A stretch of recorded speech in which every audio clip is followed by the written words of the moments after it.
Ek wil graag by hierdie geleentheid vir ons lees uit Johannes hoofstuk 14, vers 1 tot 6. Baie bekende gedeelte, waar die apostel Johannes skrywe, hy sê, laat julle harte nie ontsteld wees nie. Glo in God, glo ook in my. In die huis van my Vader is daar baie woonplek. As dit nie so was, sou ek dit vir julle gesê het. Ek gaan om vir julle plek voor te berei. Christus het gevra dat ek die Here se woord vir ons vanmôre sal bring na aanleiding van hierdie vers, wat vir hom nie baie beteken het. In die huis van my Vader is daar baie woonplek. As dit nie so was nie, sou ek dit vir julle gesê het. Ek gaan om vir julle plek voor te berei. En as ek gegaan en vir julle plek voorberei het, kom ek weer en sal julle na my toe neem, sodat julle ook kan wees waar ek is. Julle ken die weg na die plek waarheen ek gaan. Thomas sê vir hom, Here, ons weet nie waarheen jy gaan nie, hoe kan ons dan die weg ken? Jesus sê vir hom, ek is die weg en die waarheid en die lewe. Niemand kom na die Vader behalwe deur my nie. In die huis van my Vader is daar baie woonplek. As dit nie so was nie, sou ek dit vir julle gesê het, ek gaan om vir julle plek voor te berei. Wanneer die Here Jesus hierdie woorde uitspreek, dan doen hy dit sopas net nadat hy saam met die disippels deur 'n hele proses gegaan het. Wat gebeur het net voor hierdie woorde, is dat die Here Jesus op die ou end sy verraaier aangewys het, Judas, wat hom op die ou end sou verraai, en dit was vir die disippels 'n ontsteltenis en 'n onsekerheid oor wat is nou besig om te gebeur. Hulle het eintlik maar baie onlangs eintlik eers begin besef wie Jesus is, en dat hy die een is wat die seun van God is, soos wat Petrus ook die belydenis geuiter het op die vraag, wie sê julle is ek? En Petrus se antwoord namens die disippels was, U is die Christus, die seun van die lewende God. En nou gebeur hierdie dinge waar hulle self daar bevind saam met die Here Jesus in die boventrek, waar die Here Jesus op die ou end ook aandui dat hy te sterwe gaan kom, wat vir hulle totaal onbegryplik was. Hulle kon nie verstaan wat is nou besig om te gebeur nie. En nou wys Jesus hier nog sy verraaier ook aan, wat op die ou end hom gaan verloon. En op die ou end kom hy ook nog en hy kondig dit ook vir die disippels aan, dat hulle hom nog net 'n klein rukkie gaan sien en dan gaan hulle hom nie meer sien nie, en dat hulle nie kan gaan na die plek waarheen hy gaan nie. So vir hulle was dit 'n moment gewees van totale onsekerheid. Een oomblik het hulle begin besef, hier is die verlosser, hier is die Messias wat in die hele Ou Testament oor en oor vir ons beloof is, en nou skielik praat hy hier woorde wat eintlik nou vir ons heeltemal verwar. Ons weet nie wat is nou besig om te gebeur nie. So wat hulle op daai oomblik hoor, is dat hulle hoor verlies. Hulle hoor, hulle gaan nou Jesus verloor. Hulle het hom eintlik nou net in 'n sekere sin hom nou net gevind. En nou gaan hulle hom verloor. Daar lê nou 'n stuk skeiding voor. En is baie duidelik dit wat die Here Jesus van praat, is dat daar ook dood voor lê vir hom. En in hierdie omstandighede waar dit vir die Here Jesus nou baie duidelik is, dat sy disippels ontsteld is, uiteraard dan hierdie woorde wat ons in vers 1 gelees het, laat julle harte nie ontsteld wees. Moenie ontsteld wees. Wees rustig. Belewe vrede. Glo in God. Glo ook in my. En dan is ons teksvers daar, wat hy dan praat van die plek wat hy vir hulle gaan voorberei, as die motivering, hoekom hulle nie ontsteld behoort te wees nie. Want sy weggaan van hulle af is nie 'n sinnelose ding wat gebeur nie. Die Here Jesus wil dat hulle verstaan, daar is 'n hele klomp sin in dit wat gebeur, en dat dit uiteindelik vir hulle tot troos en tot hulle beswil is. Nou, oor hierdie teks is daar al baie gepreek, en is daar al baie gedagtes gewees, is daar al baie gespekuleer ook, wanneer Jesus praat van die Vaderhuis, waar daar baie blyplek is. Sommige vertalings laat dit half klink asof daar baie kamers is, waar gelowiges op die ou end gaan tuiskom in die hemel.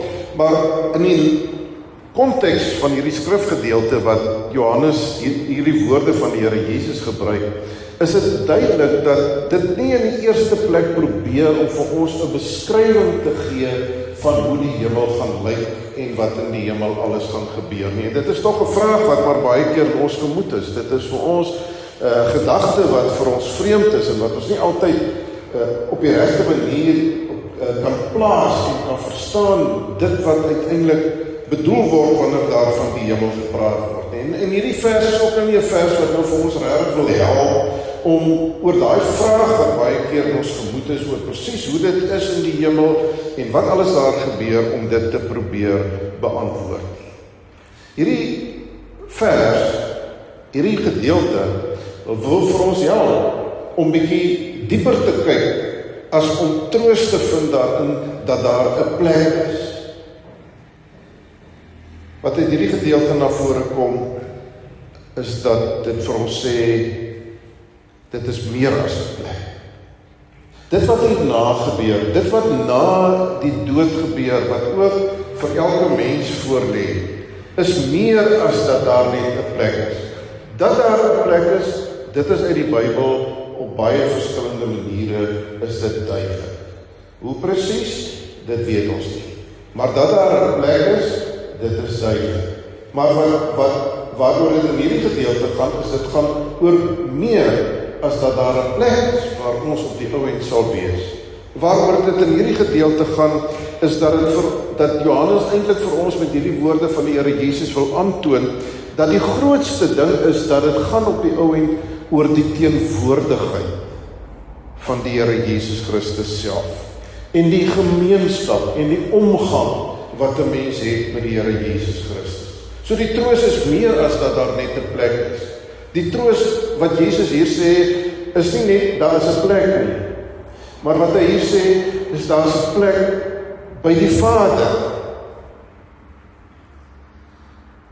In die teenwoordigheid van God. En wanneer dit gaan om in die teenwoordigheid van God te wees, dan in 'n sekere sin sou ons in ons menslike taal kon sê, dan maak plek eintlik nie saak nie. Dan maak dit eintlik nie saak waar jy is, want jy is in die teenwoordigheid van God. En dis die troos wat die Here Jesus vir sy disippels wil bring. Daar's plek by die Vader. En vir ons wat nou vandag hier is, wat ook afskeid neem van die aardse lewe van honie, beteken dit dat die dood kan nie 'n kind van God skei van die teenwoordigheid van God. Dis nie 'n tree wat agteruit gegee word in die dood nie. Die verlies wat ons beleef aan hierdie kant is uiteindelik in Paulus se taal ook, is dit 'n wins. Dis soos wat Paulus ook sê in Filippense 1, dis beter om heen te gaan. Dis beter as hierdie lewe.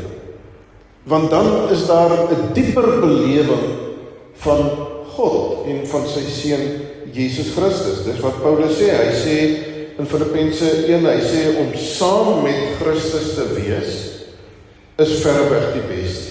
Verreweg. Dit beteken dis onvergelykbaar.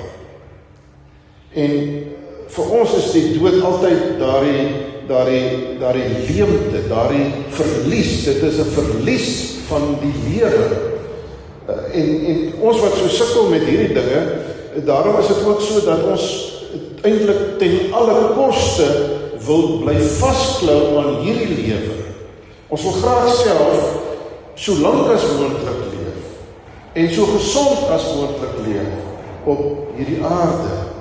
Want dit is vir ons die lewe in 'n sekere sin is vir ons is hier. Maar die Here Jesus wil vir ons help om te verstaan dat in 'n ander sin is die lewe eintlik daar en nie hier. En natuurlik weet ons dat die lewe is ook hier. Dat die Here ons ook hier gebruik, dat hierdie lewe ook sinvol moet wees, ryk moet wees, getuienis moet wees van sy groot liefde en sy genade.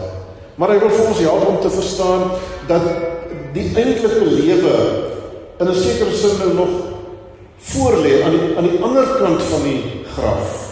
Daar waar die teenwoordigheid by God volmaak sal wees, die teenwoordigheid wat reeds hier belewe word, wat ons met ons op en af in ons geloof baie keer meer intens beleef die teenwoordigheid van die Here en baie keer beleef ons die teenwoordigheid van die Here minder intens.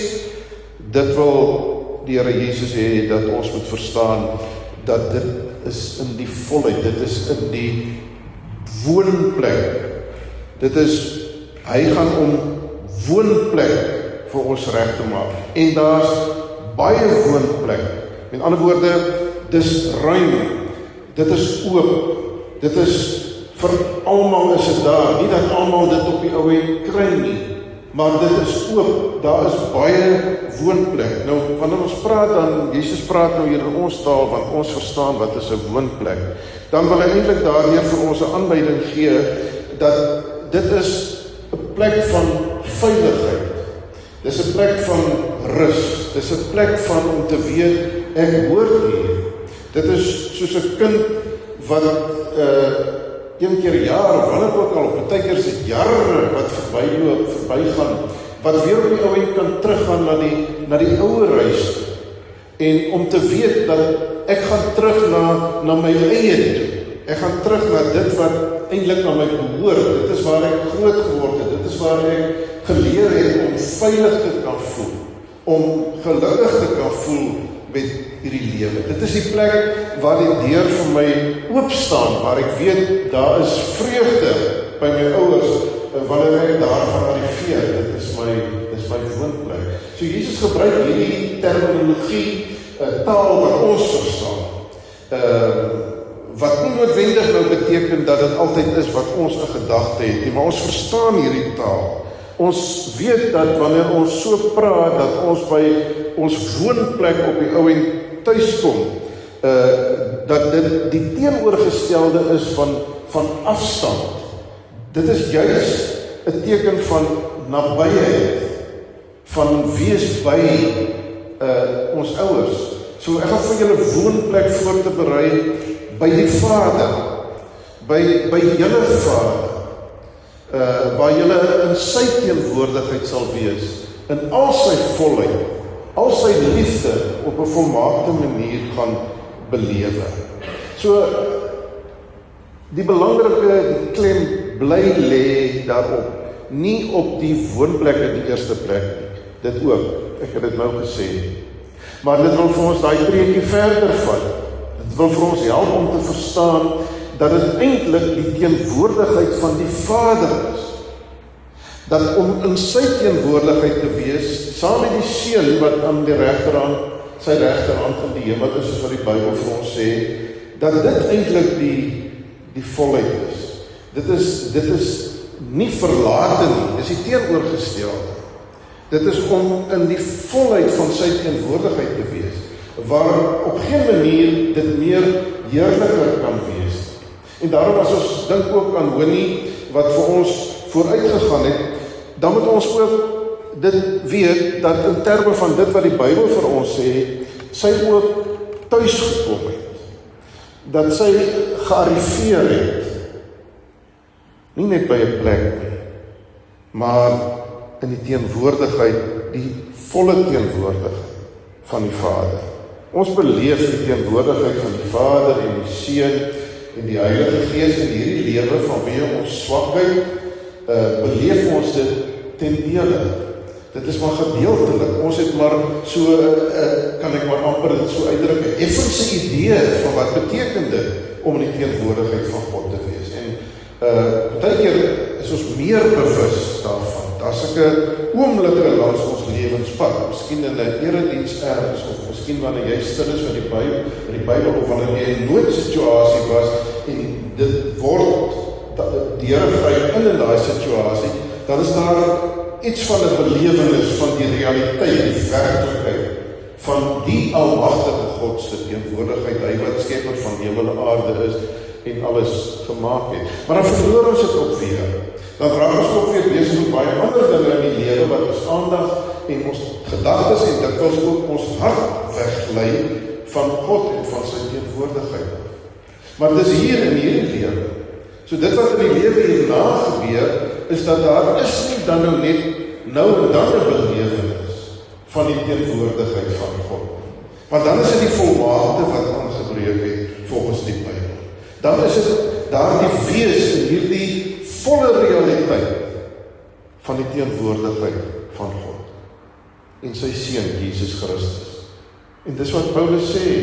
Hy sê dis verreweg die beste. Dit is onvergelykbaar met ons lewe hier op aarde.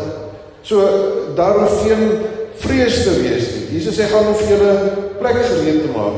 Moenie ontsteld wees nie. Dit wat voorlê is heerliker as dit wat ons nou hier ten dele beleef. Die troos is dat die Here Jesus gaan om plek voor te berei vir mense wat volmaak is, vir mense wat op een of ander manier uitgestyg het bo ander mense wat baie bekend was en selfs beroemd was nie, mense wat ander mense na gekyk het en bewonder het omdat dit amper lyk asof hulle lewens foutloos verloop nie. Jesus gaan plek voorberei vir mense wat niks in hulle self het om vir God aan te bied nie. Maar hy gaan vir 'n plek voor te berei vir mense soos ons wat sukkelend is, wat worstelend is met die sonde, wat worstelend is met die gebrokenheid wat daar in ons eie lewens is. Mense wat die ene oomblik tog iets reg doen en die volgende oomblik weer iets verkeerd doen, wat soveel ander rondom jou raak en soveel ander rondom jou negatief benadeel en verhoudings wat jy nie altyd reg hanteer nie, wat op die ou en baie hartseer en verdriet en selfs wat ook al in jou lewe kan indra. Hy sterf op die ou en sodat sulke mense, sulke stikkende mense, sulke halwe mense, gebroke mense, dat hulle op die ou en die volheid van God se teenwoordigheid beleef. En daarom sê hy in hierdie baie bekende vers 6, wanneer daarvan gevra word, maar hoe ken ons hierdie weg wat op die ou en tot die teenwoordigheid van die Vader lei? Wat die Here Jesus se antwoord dan is om te sê, ek is die weg en die waarheid en die lewe. En daardeur verwys hy op die ou en na dit wat hy namens ons kom doen het. Hy het ons stikkendheid, ons gebrokenheid, ons halfwees, het hy kom dra deur sy menswording, deur sy dood, deur sy opstanding uit die dood, waar hy die dood oorwin het, en deur sy hemelvaart, en waar hy vir ons intree aan die regterhand van die Vader daar in die hemel. So in hom het ons hierdie sekerheid van hierdie Vaderhuis. In hom het ons hierdie sekerheid van die ewige en die volmaakte teenwoordigheid van God. Dit is in hom, deur dit wat hy gedoen het, wat ons weet dat wanneer ons sterwe die dag, dan gebeur niks anders nie as dat ons eintlik tuis kom. Dis nie soseer dat ons weggaan, as wat dit is dat ons tuis kom, dat ons arriveer by dit wat die Here vir ons in gedagte het. So, God self op die ou end is ons troos. Hy self, God as die drie enige persone, 3 in 1, wat vir ons moeilik is om te verstaan. Die troos lê in hom, ook vir ons wat agterbly, lê die troos in hom en ons verhouding met hom en ons belewenis van hom deur sy genade in ons lewens. Vir ongelowiges is hierdie gedagte wat ons het van hierdie tuiskoms wat die woord vir ons sê in die teenwoordigheid van God in die hemel, is soos wat een van die kommunistiese leiers op 'n stadium gesê het, dat dit is opium vir die volk, dit is 'n dwelmmiddel wat 'n mens vir mense ingee om vir hulle iets te probeer sê van dit wat die woord sê oor die lewe hierna en die troos van die ewige teenwoordigheid van God in die hemel. Dis nie waar nie, dis maar net 'n pie in the sky when you die. Dis maar net 'n storieetjie waarmee ons mekaar bietjie gemakliker laat voel, bietjie beter wil laat voel in hierdie lewe. En daarom is dit nie vreemd dat die Johannes in sy skryf van hierdie evangelie, en as ons nou die res van hoofstuk 14 ook lees, tot by vers 18, is dit reeds 5 keer wat Johannes in daai 18 verse wat hy die woordjie glo gebruik. En dit is ook hoe hy hierdie hoofstuk begin het. Ons moet glo in die Vader, glo ook in my. So hierdie realiteit van 'n teenwoordige God hier en nou in ons lewensomstandighede, maar ook die wonderlike troos van 'n bestemming waar ons gaan tuiskom, waar ons die volheid van die teenwoordigheid van God beleef. Dis alleen moontlik deur die geloof. Mense wat nie glo nie, beleef die onwerklikheid van, hulle beleef 'n afwesige God. Hulle beleef 'n God wat nie bestaan nie. Hulle beleef dat die dood is die dood. Dit is klaar. Daarom moet jy nou absoluut vashou aan hierdie lewe. Eintlik, jy moet so lank as moontlik vashou aan hierdie lewe. En dis omdat hulle nie glo nie. Maar glo is nie 'n valse oortuiging om jouself maar net wys te maak, daar is ietsie. Dis nie 'n stukkie bedwelming van jouself, dis nie 'n stukkie hipnose van jouself, om te sê, maar daar moet ietsie wees. Dit moet my daarom net help om 'n bietjie beter te voel. Maar geloof beteken dat wanneer ek die woord van God aanvaar, en die werklikheid daarvan vir myself toeëien, dan beleef ek ook die werklikheid van 'n teenwoordige God. Dan word ek ook werklik getroos deur die Vaderhuis by die baie woonplek met die volmaakte teenwoordigheid van God. So dis alleen deur die geloof, en dis een van ons pilare van die vir die gereformeerde geloof, wat die reformatore ook, en Martin Luther ook, destyds ook by ons uitkom, om te ontdek dat die belewenis van 'n lewende God, kan ek maar sê, lê aan die ander kant van geloof. So dis die appel wat daar op ons geplaas word, in hierdie lewe, maar ook wat betref die lewe van die toekoms.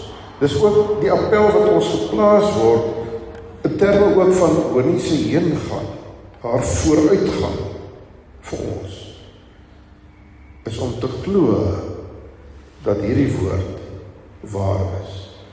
En dis wanneer 'n mens hierdie woord glo, wanneer jy ook die troos belewe, die sekerheid belewe, die wete belewe, dat sy in die teenwoordigheid van die Here is. 'n Mens kan partykeer na die graf toe gaan, en daar's baie mense wat so na die graf toe gaan, van 'n geliefde, van 'n ouer, of van 'n lewensmaat, of selfs van 'n kind, wat na die graf toe gaan, asof dit wat daar is, die einde is van alles. Dis hierdie absolute totale verlies. Maar Jesus wil in sy appel op die geloof vir ons help om daarby te kom, om te weet wanneer ek ook daardie plekkie besoek, want dis waar die aardse liggaam van my geliefde is. Of dit ergens in 'n nissie is, of dit ergens in 'n graf is, dat wanneer ek weer in herinnering daardie plek besoek, dat daardie vaste wete en troos by my sal wees. Kan ek dit so blaatant uitdruk? Winnie is nie dood nie. Sy leef. Anders as wat ons dit geken het. Ons het haar net in haar menslike liggaam geken. Maar sy is in die teenwoordigheid van die God wat se woord, wanneer ons dit glo, ons ook die werklikheid daarvan belewe.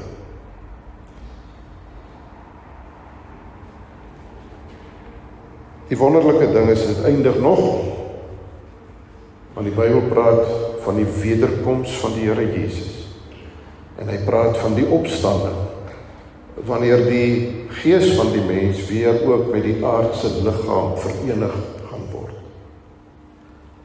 Ons kan dit nie vir onsself voorstel nie. Dit is buite ons denke. Dit is buite ons verwysingsraamwerk. Maar dis wat die woord van ons vra om te glo, dat Jesus ook weer kom, en dat sy en ons almal, wat in hom glo, ook weer liggaamlik uit die dood uit gaan opstaan. Chris en liewe familie, mag dit julle troos wees, wanneer die verlange kom en gaan, want dis die een oomblik is dit vir 'n mens asof dit vir jou leefbaar raak en aanvaarbaar word. En dan is dit maar net so die volgende dingetjie wat gebeur, dan is 'n mens maar weer al van jou voete af.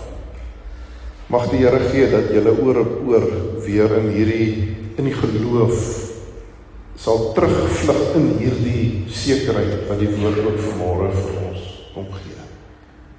Mag die Here vir julle sy liefde en genade betoon. Laat julle harte nie ontsteld wees nie. Glo in God, glo ook in my. En miskien is jy vanmôre hier, terwyl jy dalk nie geglo het nie, die glo nie. Die Here se appel in sy woord is ook vir jou. Glo die evangelie. Here, dankie vir hierdie oomblikke van saamwees rondom die woord. Ons bely dat die woord vir ons nie altyd maklik is om te glo en te aanvaar nie. Omdat dit praat van dinge wat buite ons raamwerk lê. Maar dankie dat ons dit weet, dat deur die geloof, deur U te vertrou, deur U op U woord te neem, dat ons U vrede, U genade en bo alles, Here, U teenwoordigheid nou hier kan belewe, maar dat ons kan weet dat die volheid daarvan is ook besig om vir ons te wag. Jesus het die pad geloop, hy het die pad voorberei, deur dood en opstanding en hemelvaart, het hy die pad oopgemaak. Dankie dat Winnie vir hom kon volg op die pad wat hy vir haar oopgemaak het. En dat ons ook eendag kan volg op daardie pad. Wanneer weet ons nie, maar gee die genade dat ons altyd gereed mag wees deur die geloof in die naam van hom wat die weg, die waarheid en die lewe is, Jesus ons Here. Amen.